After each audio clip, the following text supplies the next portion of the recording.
না রে বন্ধু, আমি আমার ঘড়ি না নিয়ে যাবো না। তোর ঘড়ি হারায় গেছে, তুই ওইটা হারিয়ে গেছো, জুয়া খেলে চুনো খাইয়ে গেছে।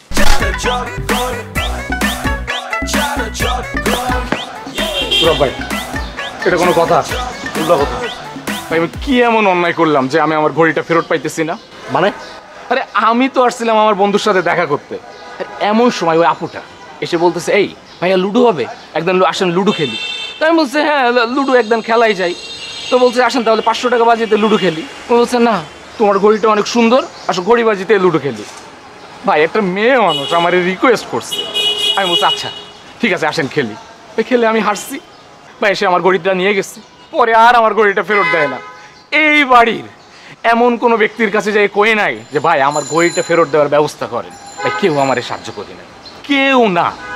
তো এই কথা আপনি আমারও বলতেছেন কেন? ভাই আপনারে প্রথম দেখাতে আমি বুঝছি যে আপনি একজন স্পেশাল, কারণ আপনি হচ্ছে এই বাড়ির কেয়ারটেকার। আর কেয়ারটেকার কে? কেয়ারটেকার সেই যে বাড়িটা মেনটেন করে। আপনার কথা এই বাড়ির সবাই শুনবে। ভাই প্লিজ আপনি একটু আপুরে বলেন না যে আমার ঘড়িটা ফেরত দিতে। ভাই আপনি এনে কেন আসছিলেন? আপনি আসছিলেন কারণ আপনার বন্ধুরা আপনি চুনা খাওয়াইছেন, তারা সান্ত্বনা দিতে আসছিলেন। এখন কি হয়েছে?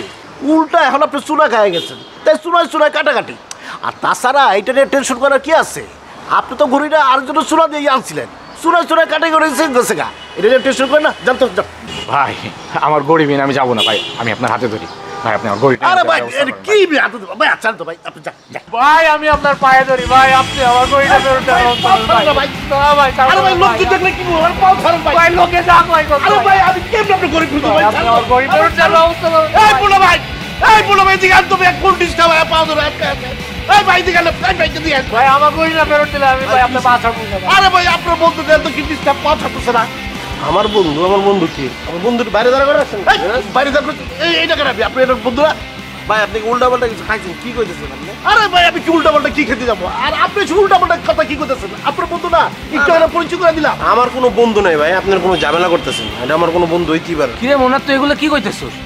আমি তোর বন্ধু না, তুই আমার ঘড়িটা ফেরত দেওয়ার ব্যবস্থা করবি না? কোনো জুয়াখোর আমার বন্ধু হইতে পারে না, বুঝছিস? তাই বাইরে বাড়িতে তাড়াতাড়ি। না রে বন্ধু, আমি আমার ঘড়ি না নিয়ে যাবো না। তোর ঘড়ি হারায় গেছে, তুই ওইটা হারিয়ে গেছো, জুয়া খেলে চুনো খাইয়ে গেছে। মুন্না, সৌরভ ভাই এখানে কিসের হট্টগোল হচ্ছে? এই তোমার সমস্যা কি? কি করতেছো তুমি এখানে? ম্যাডাম এই যে এই লোক আপনার সঙ্গে জুয়া খেলছিল না, জুয়া খেলে ঘড়ি হারছে, এখন সে বলতেছে ওই ঘড়ি ছাড়া সে ফেরত যাবে না। আইসা আমার লোক কান্নাকাটি চিলাচিলি, আমি মুন্না ভাই ডাকলাম, মুন্না ভাই আপনার বন্ধুদের সামনা, এখন সে কয় এটা নাকি তার বন্ধু না। আপনি আবার আমার বন্ধু কইতেছেন ভাই, আমি আপনার বারবার কইতেছি আমার বন্ধু না, একটা জুয়াখোর আমার বন্ধু হইতে পারে না। মুন্না তুমি তোমার বন্ধুকে অস্বীকার করতেছো? হ্যাঁ, একটা জুয়াখোর আমার বন্ধু হইতে পারে না। ও মানুষের চুনা লাগায়, আর যে চুনা লাগায় জুয়া খেলে সে আমার বন্ধু কখনোই হইতে পারে না। ম্যাডাম ও তো নিয়ত করছিল যে আপনি হারাই দিবে, এবং ও ফুললি কনফিডেন্স ছিল যে আপনার হারায় আপনার ঘড়িটা নিয়ে যাবে, কিন্তু মেশিন তো সাপোর্ট করে না, মেশিন সাপোর্ট করছে আপনারে, আপনি জিতে গেছেন, আপনার ঘড়ি নিয়ে গেছেন। এসব বন্ধু আমার কোনো বন্ধু না ম্যাডাম, আপনি ওর তাড়াতাড়ি বাইর করেন। এই তুই বাইরে ঘড়িটা ফেরত দেওয়ার ব্যবস্থা কর, আমি বাইরে হইতেছি। এই তুমি আমার সাথে কথা বলো। তুমি আসার পর থেকে একটা না একটা করে ঝামেলা করতেছো, আর মুন্নির সাথে যেটা করছো ইটস ভেরি ব্যাড। আমার তো শুরুতেই কানে আসছে, বাট আমি তখন থেকেই ভাবতেছিলাম যে তোমাকে কিভাবে পানিশমেন্ট দেওয়া যায়। তারপর তুমি বললা লুডো খেলবা, সো আমি এগ্রি করলাম, আর দেখো আমি জিতে গেলাম। আর তোমার তো এখন বোঝা উচিত না যে তুমি যাকে ঠকায় ঘড়িটা নিয়ে আসছো সে কেমন ব্যাড ফিল করতেছে। ম্যাডাম আমি আপনার সব কথা বুঝতে পারছি, আপনি আমার ঘড়িটা ফেরত দেন, আমি আপনারে কথা দিতেছি আর জীবনেও এই ধরনের কাজ আমি করব না। শিওর তুমি? শিওর। ওকে আমি তোমাকে ঘড়িটা দিতে পারি, বাট একটা শর্ত। শর্ত ম্যাডাম? এই বাড়িতে আর একবার আসার সময় অ্যাটলিস্ট 3 বার ভাববা। আচ্ছা ওকে ওকে। আর এই তোমার এই ঘড়িটা যার থেকে নিছো তাকে ফেরত দিবা। আচ্ছা ম্যাডাম ঠিক আছে। হ্যাঁ আপনি অনেক ভালো মানুষ। না আজকে দিনটা মনে রাখলাম, কোনোদিন বিপদে পড়বি না, একদিন ফোন দিই। সৌরভ ভাই আপনার পা পর্যন্ত ধরছিলাম, আপনি আমার কথা খুব অপমান করছেন। আসি আপনি।